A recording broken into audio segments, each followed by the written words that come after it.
Hello everyone. Today's video will be the last part of your 10th grade first chapter, Rise of Nationalism. The subtopic is visualizing the nation. Visualizing the nation means face to the nation. That is personification of the nation. That is representing a nation. When we say nation, what comes to our mind? Basically, we being Indians, Bharat Mata comes to our mind.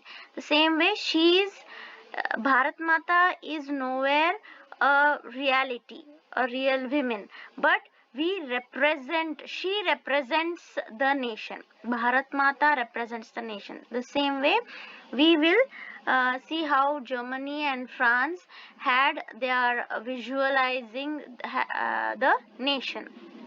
In 18th and 19th century, artists portrayed a female figure as nation.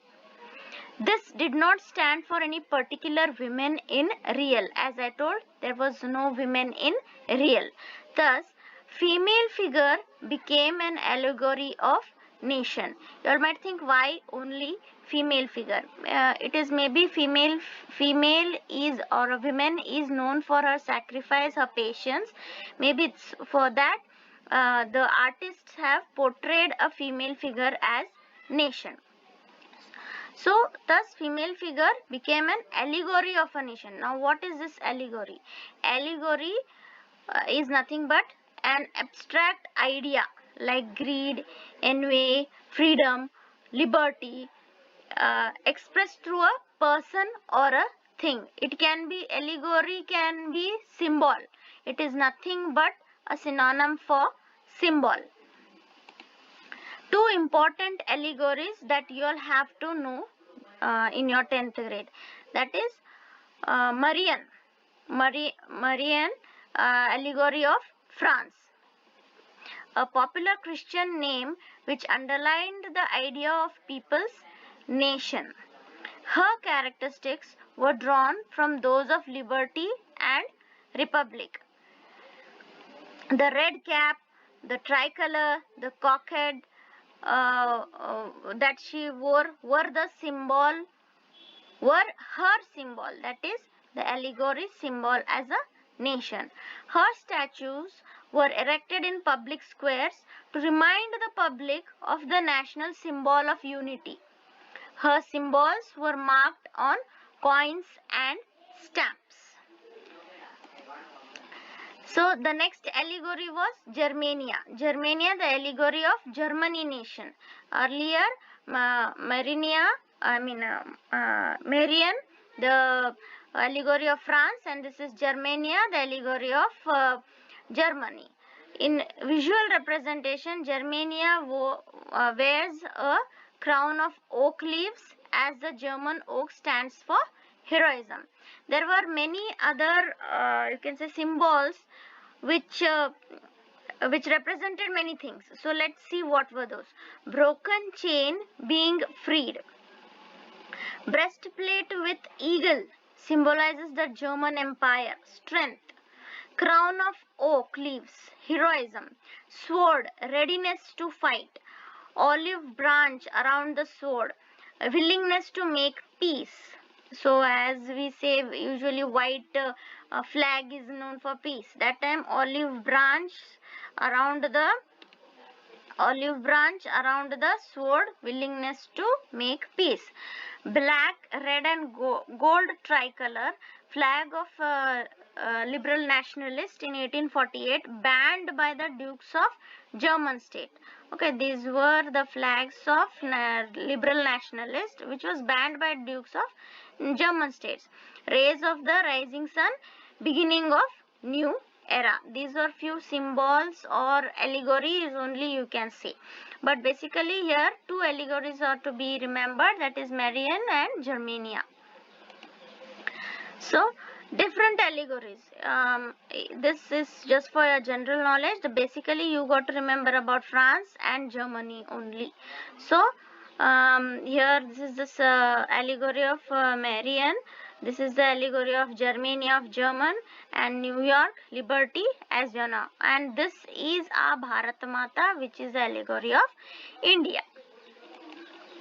Now let's see a new subtopic, that is nationalism and imperialism, which is popularly known as the Balkan nation states. Okay, so this topic can also be asked as what was the Balkans, explain about Balkans. The question can be arised as explain about Balkans, or how Balkans affected the First World War, how Balkans led to First World War. Okay, so let's now start. Let us know the meaning of nationalism and imperialism at the first. Okay, at the first, let's know what is nationalism and imperialism. Nationalism, till now, you all might have come to know what is nationalism, because the whole chapter is on this nationalism.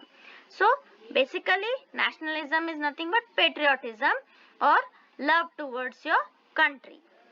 What is imperialism?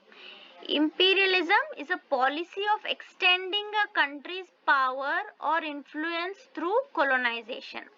That is, now everyone adopted nationalism and they were getting freedom, and now that freedom was not enough for them. They were trying to shift to imperialism. They were trying to extend the empire. They were trying to conquer other empire and become more powerful. That is imperialism. So, extending the country's power by colonization. Now, colonization you all have studied in 8th, I guess, or 7th, 6th also. What is colonization? Let's remember. To take over or control a country by changing or influencing a country socially, culturally and economically. When a country, for example, British entered India, it has changed Indian culture, it has changed Indian economy, socially it changed. So basically British colonized India. So that taking power over one country by the other through colonization is called as imperialism. Got the point? So, how was the shift from nationalism to imperialism? There was a shift from nationalism was very popular. Now, this nationalism slowly shifted to imperialism. What happened? At the beginning of the revolution, all the nation adopted nationalism.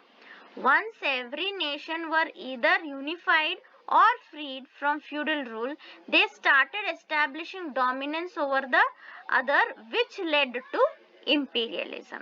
Dominating other country led to imperialism. Now, when they dominated the other country, again their nationalism was lost somewhere, right? So, imperialism started becoming popular now. One of the example of imperialism is the Balkan nation state. So here's the map of Balkan nation state, that is near the Black Sea, Mediterranean Sea, and these are the names which were very old names of Atlantic and all. So here it was between, remember this much, that it was between Black Sea, Red Sea and Mediterranean Sea, a group of islands which were gathered together and which was ruled by Ottoman Turks. This was ruled by Ottoman Turks. That is, nowadays these places are called as Romania, Bulgaria, Albania, Greece, Croatia, Slovenia, all these. Okay. So this was basically Balkan nation which was ruled by Ottoman Turks, and these are the names which are called nowadays. That time it was just a small area, small parts of which were literally called as Slavs. Now, Balkan nation were on the border of Asia and Europe. The most serious source of nationalist tension in Europe after 1871 was the area called Balkans. The Balkans was the region of geographical and ethnic variation comprising modern days, that is, geographically it was different and ethnically it was different. Then each nation or each small bits of nations were different. Were geographically and ethnically there was variation. These are modern days Romania, Bulgaria, Albania, Greece, Macedonia, Croatia, Bosnia, Herzegovina, then Slovenia, Serbia, then Montenegro. All these places, these are modern places, names. Earlier, these were called as Balkan nation, and basically the inhabitants of these places were called Slavs. Slavs, not slaves. It is Slavs. The a large part of Balkans was under the control of Ottoman Empire, Turkish rule. Okay, as you all know, Ottoman Empire, the Islamic Turkish rule was there. The large part of this Slavs or Balkan nation was under them. When Ottoman Empire became weak or disintegrated, many countries broke away. That is, many Balkan states or Balkan nations broke away and declared independence, which was there on that near Mediterranean Sea and Black Sea.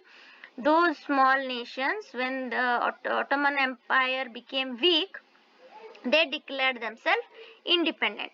All Balkan countries seek to capture more and more territories, which led to creation of more and more tension conflicts area.